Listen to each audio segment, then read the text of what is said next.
The boy was practicing his javelin, but he broke his window. You weren't born to compete in the Olympics. But the next minute he's training again. Because this boy's biggest dream is to be an Olympic athlete.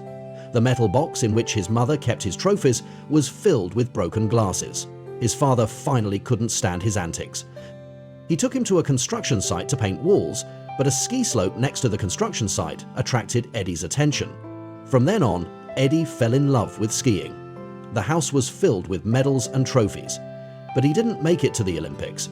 The president of the national team told him during the selection process, "Firstly, Eddie, you weren't born to compete in the Olympics." When he got home, Eddie put his skis away. He decided to get a job to support himself. But his interest was piqued by a more exciting sport. The next day, he went to the headquarters of the games to sign up for ski jumping. But he learned that there was no ski jumping team. Eddie went out and jumped for joy.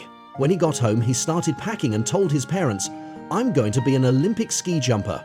His father was adamantly opposed to the idea, but Eddie was confident.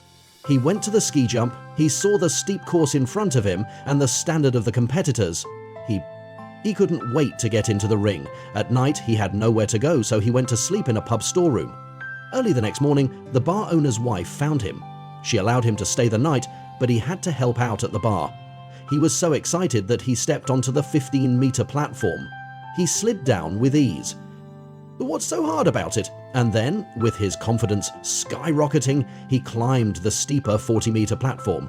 Although he fell down and fell over, but he didn't give up. This time, he flew higher and fell even harder.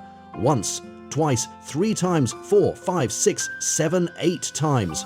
A perfect illustration of what it means. Skiing has abused me 1,000 times. I treated skiing like my first love until he met Uncle Pi and drove him away from the racetrack. He also learned from the boss wife. Uncle Pi used to be a very talented athlete, but he was boycotted for drinking. Eddie approached Uncle Pi and asked him to teach him how to train, but he was refused. Eddie didn't give up. He had the cheek to say hello to him on the field. And he gave Eddie a piece of advice. Watch that guy's moves. He's the number 2 skier in the world, but it's not so bad. The world's number 2 fell head first. He fell unconscious. He was taken away on a stretcher. Uncle Pi, when he was drunk, instructed Eddie on the skills and essence of ski jumping. Then he introduced him to the dangers of ski jumping. Failure to jump 70 meters, if you are lucky you'll recover, and a good 90-meter jump would be an honor for his family.